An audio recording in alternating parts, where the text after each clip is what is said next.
इस वीडियो को लाइक करें, हमारे चैनल को सब्सक्राइब कर बेल आइकन जरूर प्रेस करें हमारी न्यू वीडियो सबसे पहले देखने के लिए।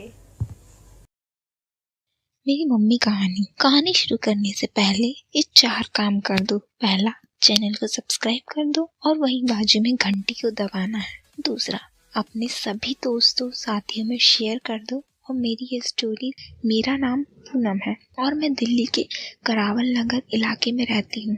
हमारा इलाका थोड़ा पिछड़ा हुआ था, जहाँ लड़कियों की जल्दी शादी हो जाती थी। मुझे वो सब करने में कोई ख़ास रुचि नहीं थी। मेरी शादी गाज़ियाबाद में एक अच्छे परिवार में हुई। मेरी उम्र तब 18 साल की थी। मेरे पति 3 भाई थे और हम सब एक ही घर में रहते थे। सास तो बहुत पहले ख़त्म हो चुकी थी और ससुर जी बैंक से रिटायर थे। वे अपना ज़्यादातर समय पूजा पाठ में बिताते थे। बहुत खुश थी क्योंकि सहेलियों ने बताया था कि बहुत मज़ा आता है। अब वो रोज़ करते और मैं ये सोचती कि सब बोलती थी कि बहुत मज़ा आता है, पर मुझे तो कभी करने का अपनी तरफ से मन ही नहीं किया। मैं तो ये सोचती थी कि रोज़ क्यों ना खुद सोते हैं और ना सोने देते हैं, फालतू में गीला कर देते हैं। फिर एक दिन मेरी ननद छाया मेरे घर आई। मुझे छाया पर बहुत गुस्सा आता था। हद तो तब हुई जब एक बार मैं नहा रही थी तो बाथरूम में आवाज़ मारने लगी कि 1 मिनट गेट खोलो। तो ये मैडम जी अंदर आई और अंदर से कुंडी लगाकर, तो मैंने पूछ लिया, क्यों मुझे परेशान करती हो छाया? सच बताओ भैया कितना परेशान करते हैं। मेरे लिए तो वो सब मतलब एक बार करना होता था और वो भी मुझे बोझ लगता था। तो मैंने बता दिया कि बहुत परेशान करते हैं। पहले तो वो खुश थी कि रोज करते हैं, पर जब उसे पता चला कि रोज सिर्फ एक बार और वो भी 2-3 मिनट के लिए, तो वो समझ गई कि मुझे वो सब के बारे में ज्यादा कुछ नहीं पता। छाया भाभी, पर छाया के दिमाग में तो कुछ और ही था। वो बिल्कुल खुल चुकी और दिल में रो रही थी, पर ससुराल था और न चाहते हुए भी ननद की बात माननी पड़ रही थी। मेरा दिमाग काम नहीं कर रहा था। आज मुझे समझ आया कि आपको वो सब करने से नफरत क्यों है। मेरी मासूम भाभी बाहर ही बात करेंगे क्योंकि छोटे भैया को भी काम पर जाना है और हमें बहुत ज्यादा देर हो गई है, छाया ने बात काटते हुए कहा, जो सही भी था। और जैसे ही वह गेट खोला, बड़े भैया मतलब तेरे बड़े चाचा सामने खड़े थे और नहाने का इंतजार कर रहे थे। हम साथ में बाहर निकले थे और क्योंकि मैं उनकी भाभी थी तो उन्होंने मुझे मजाक में टोकते हुए कहा, मैंने भी अकेले नहाने जा रहा हूँ, मेरे साथ भी नहा लो भाभी। मैं शर्म से लाल थी तो कुछ नहीं बोली और चुपचाप पूजा करके रसोई में जाकर खाना बनाने जाने लगी। भाभी, इसका जवाब एक शर्त पर दूंगी। शर्त? कैसी शर्त? आपको बीच वाले भैया के साथ करना होगा। नहीं दीदी, ये पाप है और वो उनके छोटे भाई हैं। आप कैसी बात कर रही हो? भाभी, आपको कुछ नहीं पता। आप अभी तक कुंवारी हो। आपको लगता है कि बड़े भैया रोज करते हैं, पर आपके साथ आज तक नहीं हुआ, इसीलिए मेरा छूना आपको इतना अच्छा लगा। छाया एक सांस में बोल गई, वैसे बड़े देवर जी देखने में भी इतने अच्छे हैं और हंसमुख भी हैं, पर मैं कैसे बोलूंगी और कहीं किसी को पता चल गया, और ये पाप भी तो है कि अपने ही देवर के साथ। नहीं नहीं दीदी, मुझे नहीं हो पाएगा। देखो भाभी, अगर करना ही है तो सब मैं करवा दूंगी, क्योंकि भैया का भी मन है। ये उनके तौलिए में बना हुआ तंबू बता रहा था।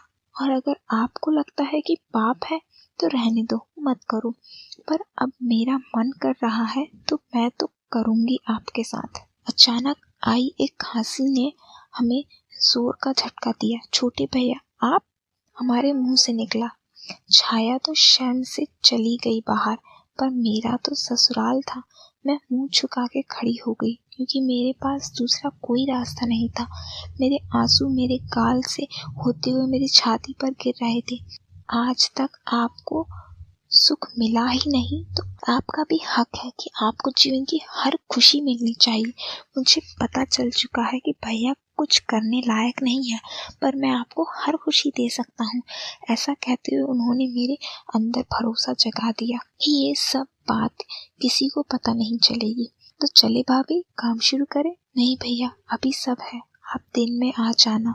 सब काम पर होते हैं और पिताजी सो जाते हैं। पता नहीं कैसे मेरे मुंह से निकल गया।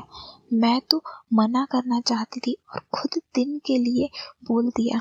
ठीक है भाभी कहकर मेरे खुशी से उछल पड़ी। सब काम पर चले गए थे। दिन में मैं और छाया बात कर रहे थे कि अचानक छोटे भैया आ गए। सच तो यह है कि आज मैं भी देवर जी का इंतजार कर रही थी, क्योंकि मैं जानना चाहती थी कि मतलब क्या होता है, क्योंकि छाया को सब कुछ पता ही था। तो छाया बाहर चली गई और किसी से फोन पर बात करने लगी, मगर मैं खड़ी होने लगी तो उन्होंने मना कर दिया। बोलने लगे कहीं मत जाओ भाभी, 5 मिनट बाद दोबारा से सब फिर से होगा, कहीं नहीं जा रही। मगर उसी वक्त कुछ ऐसा हुआ, बड़े भैया आप, मेरी आंखें फटी की फटी रह गई जब देखा गेट पर छाया और बड़े भैया खड़े हैं। छाया हमेशा हंसती रहती है पर मुझे फंसा देती है। सॉरी भाभी, आपको इतनी कमाल की है। ये लोग रह नहीं पा रहे थे और दोनों मिलकर आपका नाम लेकर मेरी हालत खराब कर दी थी। इसीलिए मैंने ये सारा प्लान बनाया कि मुझे थोड़ी रहम मिल जाए। हम छोटे से ही ये खेल खेलते हैं और जब बड़े हुए तो आना शुरू हुआ। बड़े भैया को पता चल गया था कि वो नहीं कर पाते, इसलिए उन्होंने खेलना छोड़ दिया। फिर जब आपकी पहली रात थी, दोनों ने एक साथ आपके साथ करवाने का वादा नहीं कर लिया। एक सास छाया इतना बोल दी जो मेरी सोच के भी बाहर था। अगर मैं नहीं मानती कि आप नहीं मानी तो आपको डरा कर मना लेंगे, क्योंकि आप बहुत भोली हो तो आप डर जाओगे। इतने में छोटे भैया चालू हो गए और छाया आ गई। फिर तेरे पैदा होने तक यह सिलसिला रोज का हो गया। अब मुझे भी अच्छा लगने लगा था। फिर तू पैदा हो गया और तेरे दादाजी के खत्म होने से सब अलग अलग रहने लगे। मैं भी सब कुछ भूल कर सिर्फ तुझ में खो गई। कभी साल 2 साल में तेरे चाचा आते हैं, पर अब तो किसी के पास टाइम ही नहीं बचा। और आज जब छाया ने किंग के बारे में बताया तो मन मचल गया।